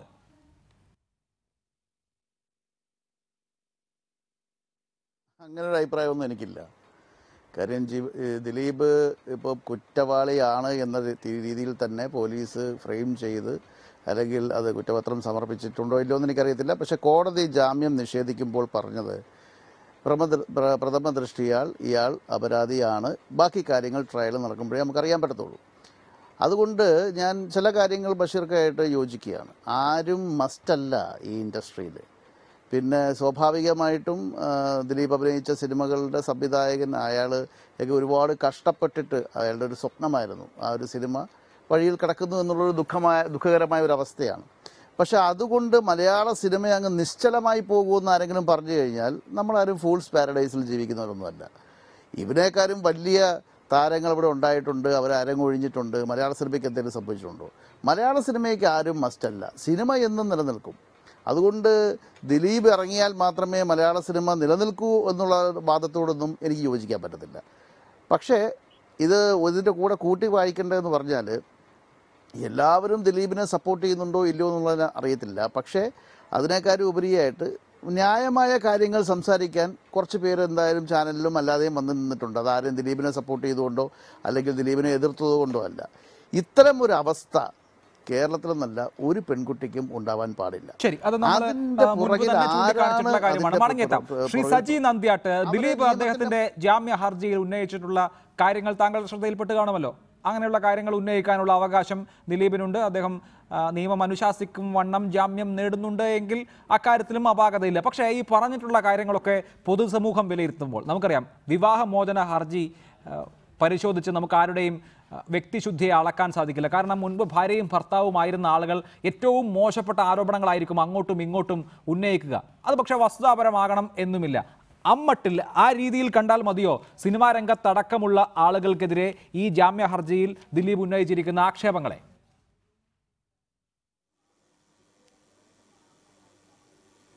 അല്ല അഭിലാഷ്, നമ്മൾ ഇപ്പോൾ കേസ് മറ്റൊരു ഘട്ടത്തിലേക്ക് കടക്കുകയാണ്.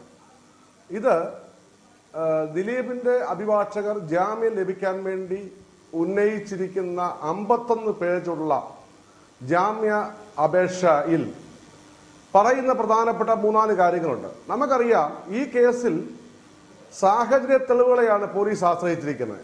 അതിലൊരു സാഹചര്യ തെളിവാണ് 2013 അബാദ് പ്ലാസയിൽ വെച്ച് ദിലീപ് പൾസർ സുനിയുമായി കണ്ടു. അവിടെ ദിലീപിന്റെ അഭിഭാഷകൻ പറയുന്നത് 2013 അമ്മയുടെ ഷോയുമായി ബന്ധപ്പെട്ട് ഇവിടെ ഒരു റിഹേഴ്സൽ ക്യാമ്പ് ഉണ്ടായിരുന്നു. അവിടെ ദിലീപ് ഉണ്ടായിരുന്നു. അതോടൊപ്പം പൾസർ സുനി അപ്പോൾ ആരുടെ ഡ്രൈവറായിരുന്നു? ശ്രീ മുകേഷിന്റെ ഡ്രൈവറായിരുന്നു. സ്വാഭാവികമായും മുകേഷും അവിടെ ഉണ്ട്. നമ്മൾ ചെരുപ്പിന്റെ പരസ്യം കേട്ടിട്ടില്ലേ? വേറെ you are I am there. നീ എവിടെയുണ്ട് അവിടെ ഞാനുണ്ട് എന്ന് പറഞ്ഞ പോലെ ഡ്രൈവർ സ്വാഭാവികമായും അവിടെ ഉണ്ടാവും. മുകേഷിന്റെ ഡ്രൈവറാണ് പൾസർ സുനി. അല്ല, ആ ഒരു ഒറ്റ വാദത്തിന്റെ അടിസ്ഥാനത്തിലായിരുന്നു പോലീസിന്റെ കേസെങ്കിൽ ശരി, താങ്കൾ പറയുന്നത് ശ്രീ സജി നന്ദ്യാട്ട്, ദിലീപും പൾസർ സുനിയും തമ്മിൽ നടത്തിയിട്ടുള്ള കൂടിക്കാഴ്ചകളുടെ വിവരങ്ങൾ പോലീസ് ശേഖരിച്ചിട്ടുണ്ട്. അവിടങ്ങളിലൊക്കെ കൊണ്ടുപോയി തെളിവെടുത്തിട്ടുണ്ട്. അതുമായി ബന്ധപ്പെട്ടിട്ട് ഈ മൊബൈൽ ടവർ ലൊക്കേഷന്റെ തെളിവുകൾ മാത്രമല്ല, ഇവർ രണ്ടുപേരും ഒരുമിച്ച് നിൽക്കുന്ന കണ്ട ആളുകളുടെ സാക്ഷിമൊഴികളടക്കം 5 ഇടങ്ങളിലെ കൂടിക്കാഴ്ചകൾ സംബന്ധിച്ചിട്ടുള്ള സകല വിവരവും പോലീസ് ശേഖരിച്ചിട്ടുണ്ട്. നമ്മളത് മറന്നുപോകരുത്. അപ്പോൾ അബാദ് പ്ലാസയിൽ 2013 ഇനി മുകേഷിന്റെ കൂടെ സുനി വന്നതാണ് എന്നുള്ള വാദം കൊണ്ട് ഈ പറയുന്ന തെളിവിനൊന്നും സംഭവിക്കില്ല.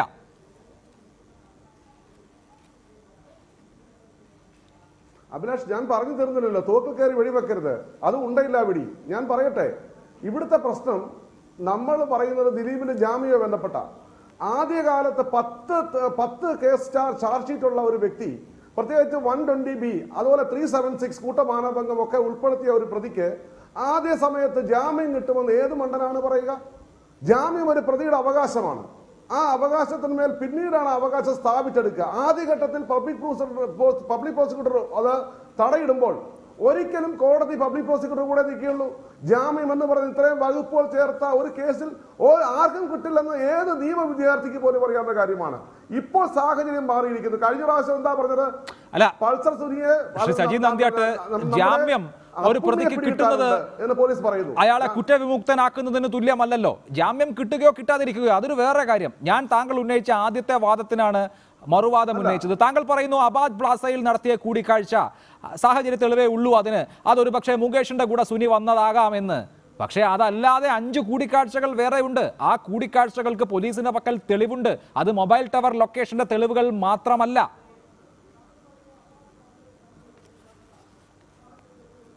അഭിലാഷ്, ഞാൻ അവിടെ എത്താം. അഭിലാഷ്, എന്നെ ഒന്ന് അനുവദിക്കണം ദയവ് ചെയ്ത്. രണ്ടാമത് ഇവിടെ ഇത് നമ്മൾ നിങ്ങളുടെ ദൃശ്യമാധ്യമങ്ങളുടെ പത്രദ്വാര നമ്മൾ അറിയുന്ന കാര്യങ്ങളാണ് ഞാൻ പറയുന്നത്. എന്റെ വാദങ്ങളല്ല. ദിലീപിന്റെ അഭിഭാഷകൻ രാമൻപിള്ളയുടെ വാദമാണ്. 51 പേജുള്ള വെളി വന്നിട്ടുണ്ട്. അത് വായിച്ചതിന് ശേഷം പറയുന്ന കാര്യമാണ്. രണ്ടാമത് പറഞ്ഞ എന്താണ്? 2 കോടി രൂപ കത്തിൽ സുനി ആവശ്യപ്പെട്ടിട്ടില്ല. അവിടെ പറയുന്നു ഫോണിലൂടെയാണ് അപ്പുണ്ണിയോട് ദിലീപിന്റെ 2 കോടി രൂപ സുനി ആവശ്യപ്പെടുന്നത്.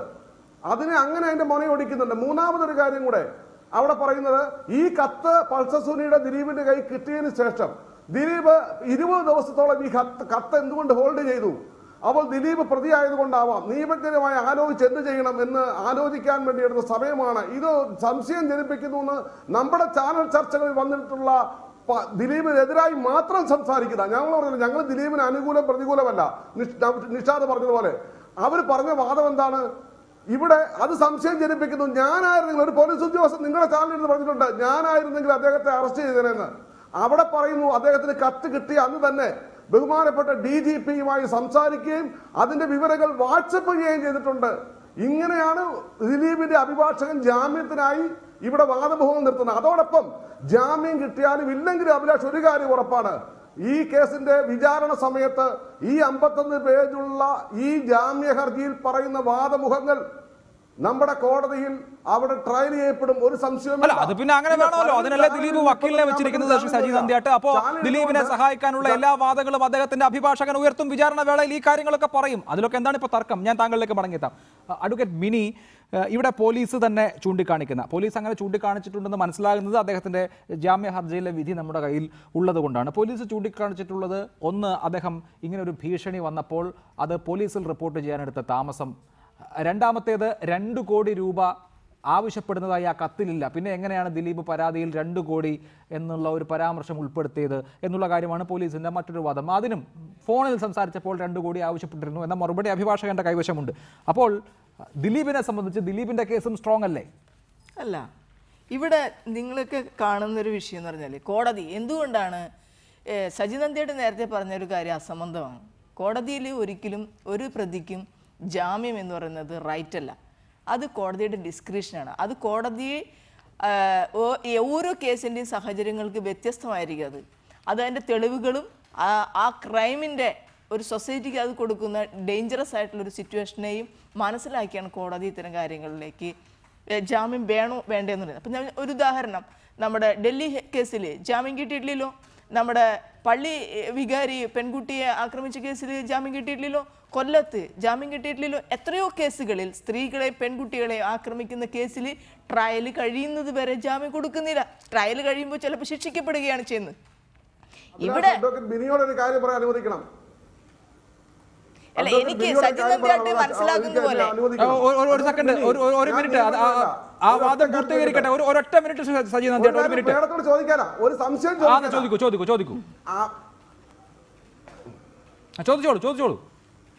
ഞാൻ ചോദിക്കുന്നത്, ജഡ്ജിയുടെ വിവേചന അധികാരം ജഡ്ജി ഉപയോഗിക്കുന്നത് പ്രതിക്ക് അവകാശമുള്ളത് കൊണ്ടാണ് വിവേചനാധികാരത്തിന് പ്രസക്തി ഉള്ളത് ഞാൻ മനസ്സിലാക്കുന്നത് പോലെ അല്ലല്ലോ നിയമം. സജി നന്ദിയായിട്ട് എന്ത് മനസ്സിലാക്കി എന്നുള്ളതല്ല നിയമം. നിയമം എന്ന് പറയുന്നത് നിയമമാണ്, അതൊരു റൈറ്റ് അല്ല. അത് അങ്ങനെ വായിച്ചു പഠിക്കാൻ ശ്രമിക്കുക. സജി നന്ദിയായിട്ട് നമ്മൾ തമ്മിൽ ഇതുപോലെ സംസാരിച്ചിട്ടുണ്ട്. ഒരിക്കൽ പറഞ്ഞു, ദിലീപ് കുറ്റക്കാരനാണെന്ന് കേസ് വന്നു കഴിഞ്ഞാൽ ആദ്യത്തെ ചീമോട്ട് എറിയുന്നത് സജി നന്ദിയായിട്ടാണെന്ന് പറഞ്ഞു. പിന്നീട് ഒരിക്കലും താങ്കളെ ഞാൻ കണ്ടില്ല, അതുകൊണ്ടാണ് ഞാൻ ചോദിക്കാതിരിക്കുന്നത്. നമ്മൾ ഈ കാര്യത്തിന്റെ ഗൗരവം നിങ്ങൾ മനസ്സിലാക്കേണ്ട കാര്യം, ദിലീപ് ആരായാലും നമ്മളെ സംബന്ധിച്ച ഒരു പ്രശ്നമല്ല. ആൾക്ക് ജാമ്യം കിട്ടട്ടെ കിട്ടാതിരിക്കട്ടെ, പക്ഷേ ആൾ ചെയ്തു എന്ന് പറയുന്ന കുറ്റത്തെയാണ് ഞങ്ങൾ എല്ലാവരും ഗൗരവത്തോടെ കാണുന്നത്. അതിന് ആരോപിക്കപ്പെട്ടിരിക്കുന്ന കുറ്റം എന്ന് പറയുന്നത് തീരെ നിസ്സാരമായിട്ടുള്ള ഒരു കാര്യമായി കാണരുത്. കേരളം പോലുള്ള സൊസൈറ്റിയിൽ ഇത്രയും നീചമായ രീതിയിൽ ഒരു പെൺകുട്ടീനെ ആക്രമിച്ചിട്ട് അയാൾക്ക് ജാമ്യം വേണം എന്ന് പൊതുസമൂഹത്തിൽ നിന്ന് പറയാൻ നമുക്ക് എങ്ങനെ കഴിയുന്നു? നിങ്ങൾ കാണണ്ടേ അത്? നിങ്ങൾ അങ്ങനെയല്ലേ കാര്യങ്ങൾ മനസ്സിലാക്കേണ്ടത്? അല്ലാതെ പണമുള്ളവനും സ്വാധീനമുള്ളവനും ഇവിടെ എന്ത് വൃത്തികേടും ചെയ്യാന്നാണോ? അല്ലാത്ത ആളുകളൊക്കെ ജയിലിൽ കിടക്കട്ടെ എന്നാണോ? അങ്ങനെ നമുക്ക് കാണാൻ കഴിയില്ലല്ലോ. എത്ര ഉന്നതനായാലും തെറ്റ് തന്നെയാണ്. അല്ല, ഞാനൊരു സ്ത്രീ പക്ഷത്തിൽ നിൽക്കുന്ന ഒരാളാണ്. കുട്ടികളുടെയും പെൺകുട്ടികളുടെയും സ്ത്രീകളുടെയും പക്ഷം തന്നെയാണ് ഞാൻ. ഒരു തർക്കമില്ല അക്കാര്യത്തിൽ. ശ്രീ സജി നന്ദിയാട്ട്, കോടതി ജാമ്യ ഹർജി പരിഗണിച്ചപ്പോൾ കഴിഞ്ഞ തവണ ഉത്തരവിട്ടപ്പോൾ പറഞ്ഞ കാര്യം എന്താണെന്ന് കൂടി നമ്മൾ ആലോചിക്കണം. ഇത് വളരെ അപൂർവമായ കേസാണ്. കേസിന്റെ ഗൗരവവും സൂക്ഷ്മമായ ആസൂത്രണവും ക്രൂരമായ നടപ്പാക്കൽ രീതിയും പരിഗണിക്കുമ്പോൾ, ഒപ്പം ഇത് ഒരു സ്ത്രീയോടുള്ള വൈരാഗ്യം തീർക്കാൻ വേണ്ടി ക്രിമിനലുകളെ ഉപയോഗിച്ച് ചെയ്ത സംഭവമായതുകൊണ്ട് ജാമ്യം നൽകാനാകില്ല എന്നാണ് ഈ ജാമ്യ ഹർജിയിൽ തീർപ്പാക്കിക്കൊണ്ട് കഴിഞ്ഞ തവണ കോടതി ഉത്തരവിട്ടിട്ടുള്ളത്. അപ്പോൾ ഇതൊരു സ്ത്രീയോട് വൈരാഗ്യം തീർക്കാൻ ക്രിമിനലുകളെ ഉപയോഗിച്ച് ചെയ്ത സംഭവമാണ് എന്ന് നിലവിലുള്ള തെളിവുകൾ വായിക്കുമ്പോൾ തന്നെ, അതിലൂടെ കടന്നു പോകുമ്പോൾ തന്നെ കോടതിക്ക് ബോധ്യമുണ്ട്.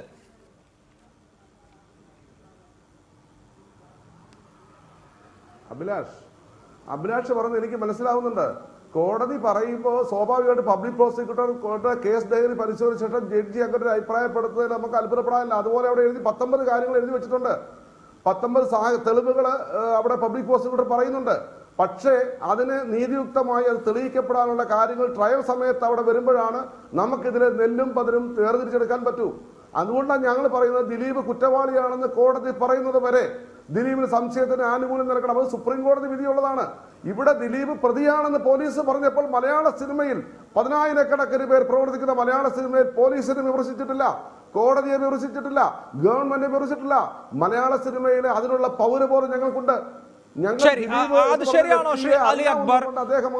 അങ്ങനെയുള്ള ഒരു പൗരബോധം മലയാള സിനിമാ പ്രവർത്തകർ കാണിച്ചിട്ടുണ്ടോ? ഒരിക്കലുമില്ല. കാരണം ഈ ഇരയായ പെൺകുട്ടിക്ക് ആരൊക്കെ പിന്തുണ കൊടുത്തു, ഏതൊക്കെ നടികൾ പിന്തുണ കൊടുത്തു? വളരെ ചുരുങ്ങിയ വിരലെണ്ണാവുന്ന ആൾക്കാർ മാത്രമാണ് ഈ നടിക്ക് വേണ്ടിയിട്ട് ഇന്ന് വരെ സംസാരിച്ചിട്ടുള്ളത്.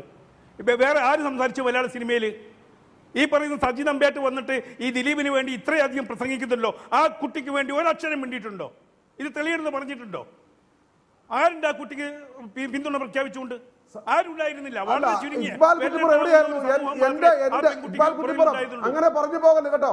നിങ്ങൾ ഇന്നലെ ചർച്ചയ്ക്ക് വന്നേ, എന്റെ ഏതെങ്കിലും ചർച്ചകള് ഈ നടിക്ക് നീതി കിട്ടുമെന്ന് പറഞ്ഞ ഒരു ചർച്ച താങ്കൾക്ക് കാണിക്കാം, ഡിജിറ്റൽ തെളിവ് കാണിക്കാമെങ്കിൽ താങ്കൾ പറയുന്ന ജോലി ഞാൻ ചെയ്യാം. വെറുതെ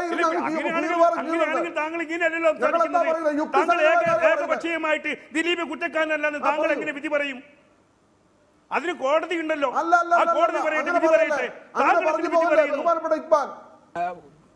അതെ, കോടതി പറയട്ടെ. താങ്കൾ പറഞ്ഞ എന്താണ് ഈ പറയുന്നത്? നിങ്ങളൊക്കെ ഏകപക്ഷീയം. ഞങ്ങൾ ആരും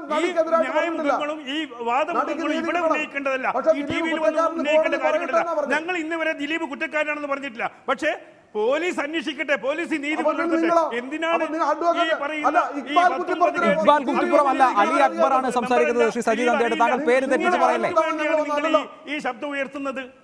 ശരി ആവട്ടെ, നമുക്ക് ആ തർക്കം മുന്നോട്ട് കൊണ്ടുപോകേണ്ട. ശ്രീ അലി അക്ബർ ആണ് സംസാരിക്കുന്നത്, ശ്രീ സജി നന്ദിയാട്ട് അത് ശ്രദ്ധിക്കുക. ശ്രീ നിഷാദ്, ഇവിടെ രണ്ട് തരത്തിലുള്ള മുൻവിധികളുണ്ട്. ഒന്ന്, ദിലീപ് കുറ്റക്കാരനാണ് എന്ന മുൻവിധി. രണ്ട്, ദിലീപ് കുറ്റക്കാരനല്ല എന്നുള്ള മുൻവിധി. ഇവിടെ സിനിമാ പ്രവർത്തകർ, ഇത് കോടതിയിൽ നടക്കുന്ന ഒരു കേസാണ്, അതിൻ്റെ ട്രയൽ ഘട്ടത്തിലേക്ക് കടന്നിട്ട് പോലുമില്ല. അപ്പോൾ തന്നെ വളരെ വലിയ സ്റ്റേച്ചറുള്ള ആളുകൾ തന്നെ ദിലീപ് പാവമാണ് എന്ന പ്രഖ്യാപനവുമായി രംഗത്ത് വരുന്നുണ്ട്. ദിലീപിനെ അപരാധിയാക്കാൻ വരുന്ന ആളുകളുമുണ്ട്. ഇത് രണ്ടും ശരിയാണോ? സിനിമാ പ്രവർത്തകർ ഇക്കാര്യത്തിൽ കാണിക്കേണ്ട ഒരു നിയമപ്രശ്നം ഉണ്ടാകുമ്പോൾ അത് നിയമത്തിൻ്റെ വഴിക്ക് പോകട്ടെ, അത് കോടതിയിൽ തീർപ്പാകട്ടെ എന്ന് വിചാരിക്കാനുള്ള ഒരു സംയമനം എന്തുകൊണ്ടാണ് ഈ വിഷയത്തിൽ ഇല്ലാതെ പോകുന്നത്?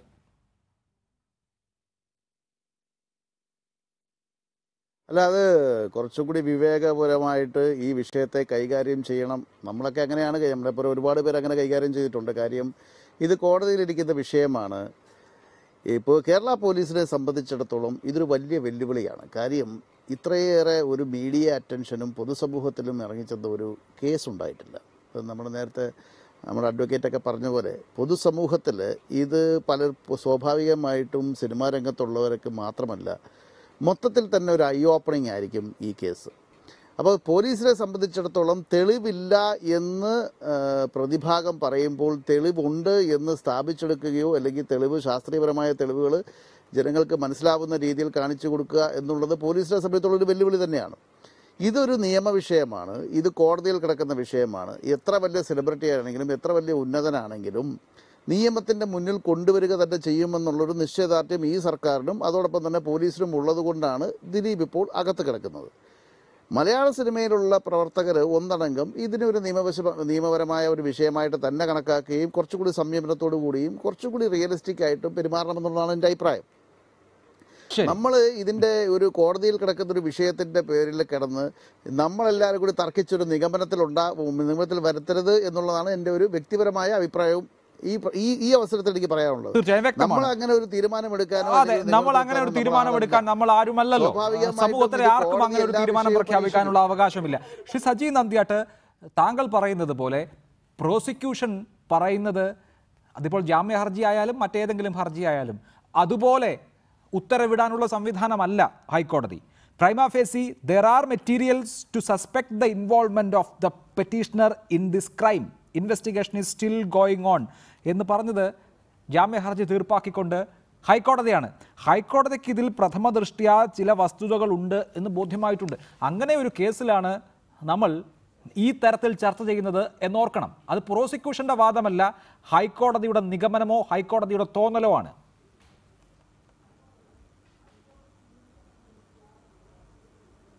അഭിലാഷ്, അത് ശരിയാണ്. ആരാ പറഞ്ഞത് അല്ലെന്ന്?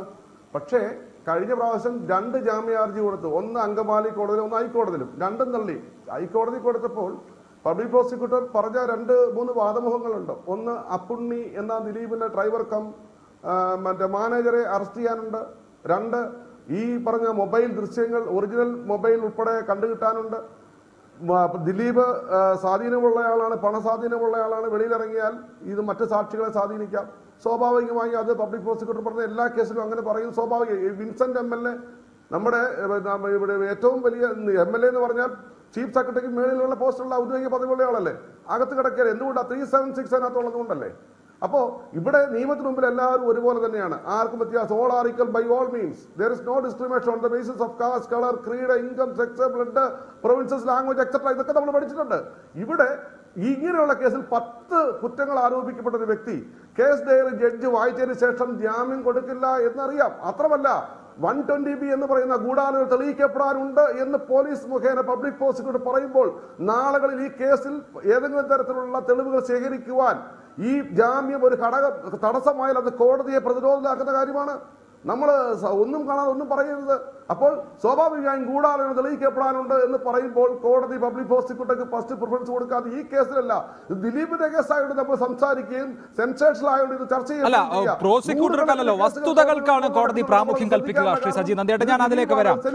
അഡ്വക്കേറ്റ് മിനി, 2 പ്രധാനപ്പെട്ട കാര്യങ്ങൾ ഈ ജാമ്യ ഹർജി നിരസിക്കാനായി ചൂണ്ടിക്കാണിച്ചിരുന്നു. ഒന്ന്, അപ്പുണ്ണി എന്ന് പറയുന്ന ഈ കേസിൽ പ്രധാന സാക്ഷിയാകാൻ സാധ്യതയുള്ള ആളെ ഇതുവരെ പോലീസിന് ചോദ്യം ചെയ്യാൻ കഴിഞ്ഞിരുന്നില്ല ആ സമയത്ത്. 2, ഇതിലെ ഏറ്റവും പ്രധാനപ്പെട്ട തെളിവായ തൊണ്ടി മുതലായ മൊബൈൽ ഫോൺ, മെമ്മറി കാർഡ് ഇവ കിട്ടിയിരുന്നില്ല. ഇനി പക്ഷേ ജാമ്യ ഹർജി പരിഗണിക്കുന്ന വേളയിലേക്ക് വരുമ്പോൾ പോലീസിന് അന്വേഷണം കുറെ കൂടി മുന്നോട്ട് പോയിട്ടുണ്ട്.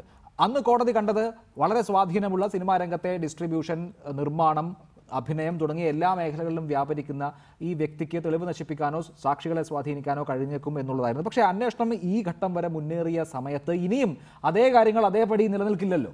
ഇല്ല, ഇപ്പോഴും ചില പ്രതികളെ ഇനിയും പിടിക്കാനുണ്ടല്ലോ. അതുമാത്രമല്ല, ഇത്തരം കേസുകൾ ഇപ്പം ഞാൻ പറഞ്ഞില്ലേ, എന്തുകൊണ്ടാണ് ഗോവിന്ദചാമിക്ക് ബെയിൽ കൊടുക്കാതിരുന്നത്, എന്തുകൊണ്ടാണ് ഡൽഹി കേസിൽ ബെയിൽ കൊടുക്കാതിരുന്നത്?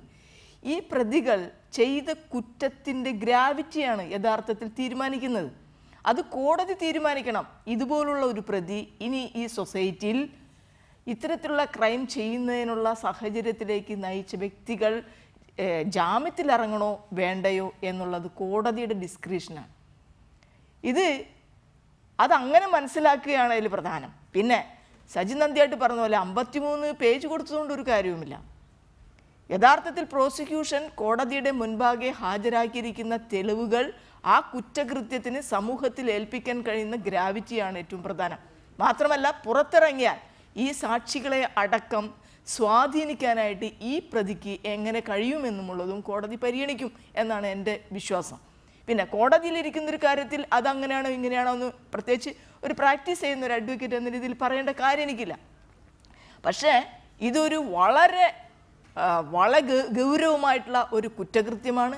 ഇത്തരം കുറ്റകൃത്യം ചെയ്യുന്നത് എത്ര ഉന്നതരായാലും കോടതി അതിൻ്റെ ഗൗരവത്തോടെ കാണും എന്നാണ് ഞാൻ മനസ്സിലാക്കുന്നത്. തീർച്ചയായും വ്യക്തമാണ്. എനിക്ക് സമയവും അവസാനിച്ചിരിക്കുന്നു. എന്തായാലും ജാമ്യ ഹർജിയിലെ വാദങ്ങൾ ഞാൻ ഈ ചർച്ചയുടെ ആമുഖത്തിൽ ചൂണ്ടിക്കാണിച്ചതുപോലെ തന്നെ കോടതിയാണ് പരിഗണിക്കേണ്ടത്, കോടതിയാണ് തീർപ്പ് കൽപ്പിക്കേണ്ടത്. അതിന് മുകളിൽ ഏതെങ്കിലും തരത്തിലുള്ള ജഡ്ജ്മെന്റ് അസാധ്യമാണ്. അത് പൊതുസമൂഹത്തിനായാലും. വളരെ നന്ദി ചർച്ചയിൽ പങ്കെടുത്തതിന് advocate Mini, Shri Saji Nandiyattu, Shri Ali Akbar, Shri MA Nishad, Shri Liberty Basheer. Athirappilly പദ്ധതി ആരംഭിച്ചെന്ന് KSEB കേന്ദ്ര വനം പരിസ്ഥിതി മന്ത്രാലയത്തെ അറിയിച്ചു. പദ്ധതി പ്രദേശത്ത് ട്രാൻസ്ഫോർമർ സ്ഥാപിച്ച് പ്രവർത്തനം തുടങ്ങിയെന്നാണ് ബോർഡിന്റെ വിശദീകരണം. പാരിസ്ഥിതിക അനുമതി അവസാനിക്കുന്ന ജൂലൈ 18 മുൻപ് അതീവ രഹസ്യമായിട്ടായിരുന്നു KSEBയുടെ നടപടി. എന്നാൽ സമവായത്തിന് ശേഷം മാത്രമേ പദ്ധതി നടപ്പാക്കൂ എന്ന നിലപാട് മന്ത്രി MM മണി ഇന്നും ആവർത്തിച്ചു.